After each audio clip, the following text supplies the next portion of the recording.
जैसे ही देश में महिला पहलवान के यौन शोषण का मामला सामने आया और जब इसके आरोप खुद भारतीय जनता पार्टी के सांसद के ऊपर लगे, तो जो लोग समय समय पर बेटी बचाओ बेटी पढ़ाओ का नारा दिया करते थे, वो गैंग अब लापता हो चुका है। और उसी लापता गैंग को ढूंढने के लिए दिल्ली के जंतर मंतर पर महिला पहलवान जो है वो धरने पर बैठ गई हैं।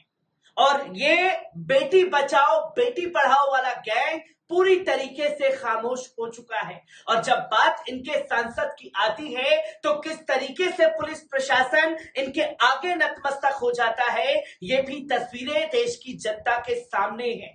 ठीक ऐसा ही मामला जो है इस केस में भी देखने को मिला।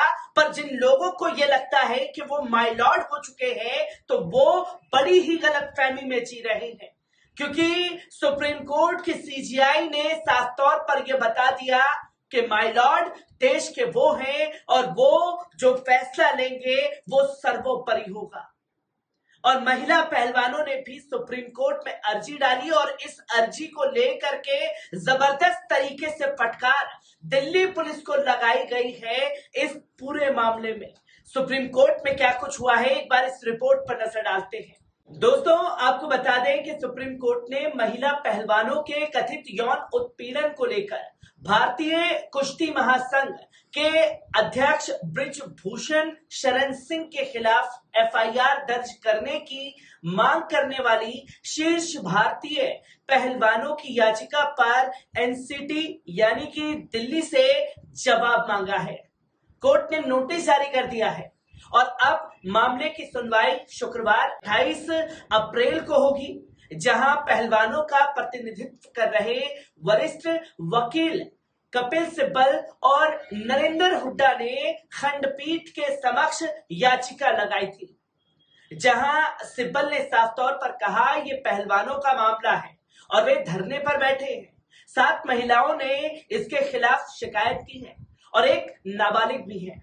उन्होंने ये जोर देकर कहा कि कोई प्राथमिकी दर्ज नहीं की गई है और महिला पहलवानों द्वारा कथित यौन उत्पीड़न को लेकर सिंह के खिलाफ याचिका दायर की गई है, जिसको लेकर सुनवाई के दौरान सिब्बल ने दलील दी कि कमेटी की एक रिपोर्ट है जिसे सार्वजनिक नहीं किया गया है, जिस पर चीफ जस्टिस ने सिब्बल से केस के कागजात दिखाने को कहा।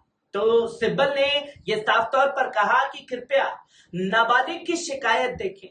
युवा लड़की ने स्वर्ण पदक जीता था और यहां तक कि प्राथमिकी दर्ज नहीं करने के लिए पुलिस कर्मियों पर भी मुकदमा चल सकता है, जिसको लेकर के दलीलें सुनने के बाद शीर्ष अदालत ने दिल्ली पुलिस से जवाब मांगा है। और याचिका के अनुसार पहलवानों ने कुश्ती संघ अध्यक्ष के खिलाफ दिल्ली पुलिस द्वारा एफआईआर दर्ज करने में अत्यधिक देरी का हवाला दिया है और अदालत से पुलिस को मामला दर्ज कराने का निर्देश जारी करने का आग्रह किया गया है। इसी के साथ साथ आपको बता दें कि भारतीय कुश्ती महासंघ के अध्यक्ष और जो कि बीजेपी सांसद ब्रिजभूषण शरण सिंह के खिलाफ भारत की 7 महिला पहलवानों ने यौन उत्पीड़न की शिकायत पुलिस में की हुई है, जहां पुलिस ने अभी तक इस विवादास्पद नेता के खिलाफ एफआईआर दर्ज करना तो दूर, इसके खिलाफ कोई कड़ा एक्शन नहीं लिया है, जिस पर पुलिस का कहना है कि एफआईआर से पहले शिकायत की हम लोग जांच करेंगे। हालांकि दिल्ली पुलिस का ये रवैया इस मामले में अजीबोगरीब है, जहां महिलाओं के मामले में वो मामूली शिकायत पर भी केस दर्ज कर लेती है, लेकिन महिला पहलवान खुद शिकायत लेकर पहुंची तो उनके लिए जांच की शर्त बता दी गई। शुक्रवार को नई दिल्ली के कनॉट प्लेस पुलिस स्टेशन ने ये शिकायत ले ली है। दिल्ली महिला आयोग की प्रमुख स्वाति मालीवाल के पास भी शिकायत भेज दी गई है, जिसको लेकर के तमाम लोगों की प्रतिक्रिया आना भी शुरू हो गई। इसके बाद मालीवाल ने पुलिस अधिकारियों को साफ शब्दों में लिखा, जिसमें कहा गया है कि नाबालिग सहित कई महिलाओं ने ये आरोप लगाया है कि आरोपी बीजेपी सांसद बृजभूषण शरण सिंह कुश्ती महासंघ के बतौर अध्यक्ष हैं। अपने कार्यकाल के दौरान उनके यौन उत्पीड़न के अपराध में शामिल रहा है। पुलिस उपायुक्त को लिखे अपने पत्र में मालीवाल ने बृजभूषण के खिलाफ एफआईआर दर्ज करने की मांग की है। जहां बृजभूषण के खिलाफ कार्रवाई की मांग करते हुए पहलवान रविवार से ही जंतर मंतर पर उनके खिलाफ धरना प्रदर्शन कर रहे हैं और धरना फिर से शुरू उन लोगों द्वारा किया गया। इसकी साफ तौर पर पुष्टि करते हुए ओलंपिक पदक विजेता बजरंग पुनिया ने एनआईए को बताया कि हां बिल्कुल कनॉट प्लेस पुलिस स्टेशन में शिकायत दर्ज कराई गई है। तो इसी के साथ साथ एक अन्य पहलवान ने कहा, हमने ये कदम उठाया है क्योंकि खेल मंत्रालय के पास अपना विरोध दर्ज कराने के बाद से कोई कार्रवाई नहीं की गई है। अब हम पुलिस की कार्रवाई का इंतजार कर रहे हैं। एक वरिष्ठ पुलिस अधिकारी ने इसकी पुष्टि करते हुए कहा कि उन्हें शिकायत मिली है और उन्होंने ये भी कहा कि एफआईआर दर्ज करने से पहले उन्होंने अपनी जांच शुरू भी कर दी है। जहां अधिकारी ने कहा है कि हमें कनॉट प्लेस पुलिस स्टेशन में शिकायत मिली और एफआईआर दर्ज करने से पहले जो है हम लोग जांच करेंगे।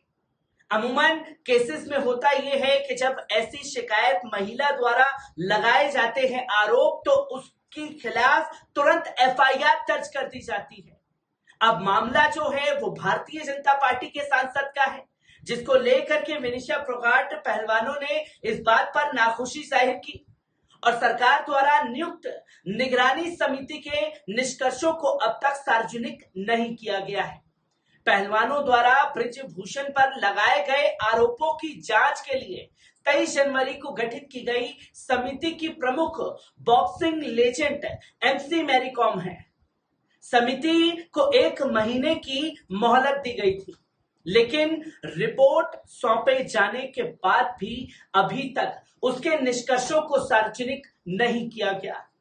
मैरी कॉम के अलावा ओवरसाइट कमेटी के अन्य सदस्यों में ओलंपिक पदक विजेता पहलवान योगेश्वर दत्त भी शामिल हैं और इसी के साथ साथ पूर्व बैडमिंटन खिलाड़ी और मिशन ओलंपिक सेल की सदस्य तृप्ति मुरगुंडे भी शामिल हैं और टारगेट ओलंपिक पोडियम योजना के पूर्व सीईओ राजेश राजगोपालन और भारतीय खेल प्राधिकरण की पूर्व कार्यकारी निदेशक राधिका श्रीमन भी शामिल हैं। इस महीने की शुरुआत में विनेश ने कहा था कि पहलवान डब्ल्यूएफआई प्रमुख के खिलाफ कानूनी कार्रवाई पर विचार कर रहे हैं। विनेश ने इस महीने की शुरुआत में द इंडियन एक्सप्रेस को बताया था कि हमें समिति पर विश्वास नहीं है। हमें सरकार से कुछ आश्वासन मिले थे, लेकिन वो भी पूरे नहीं हुए हैं।